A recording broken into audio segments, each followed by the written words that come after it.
ముందుగా అందరికీ నమస్కారం. నేను మిరాజ్.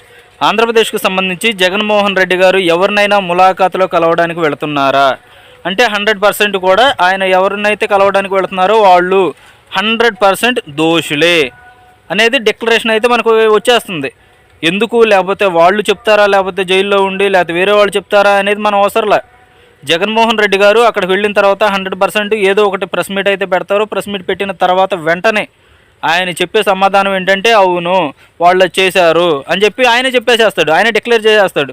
అంటే జగన్మోహన్ రెడ్డి గారు ఇప్పుడు నందిగామ సురేష్ని కలవడానికి కూడా వెళ్ళారు. అదే తరహాలో అక్కడ ప్రెస్ మీట్ పెట్టడం జరిగింది, ఆయన మాట్లాడడం జరిగింది. ఏం చెప్పారంటే ఆ తరహాలో ఒక ప్రతినిధి, టీడీపీ యొక్క ఒక ప్రజాప్రతినిధి మమ్మల్ని బోసిడికే అన్నాడు. బోసిడికే అంటే మరి దాని అర్థం ఎవరో తెలియదు, జగన్మోహన్ రెడ్డి గారికి తెలిసిందంట. లంజా కొడక అని చెప్పి నేను సీఎంగా ఉన్నప్పుడు నన్ను ఆయన తిట్టాడు, అందుకని చెప్పి ఆ తోపులాటలో, ఆ తొక్కులాటలో, లేకపోతే ఏదో ఒక ఆటలో రాళ్ళు ఇసిరారేమో అని చెప్పి, అంటే రాళ్ళు కన్ఫామ్గా ఇసిరారు టీడీపీ కార్యాలయం పైన అని చెప్పి జగన్మోహన్ రెడ్డి గారు డిక్లేర్ చేశారు. అంటే 100% దోషిలో నందిగామ సురేష్ ఉన్నారు. జగన్మోహన్ రెడ్డి గారు నందిగామ సురేష్ 100% కూడా దోషే అని చెప్పి తేల్చేసినటువంటి వైనం.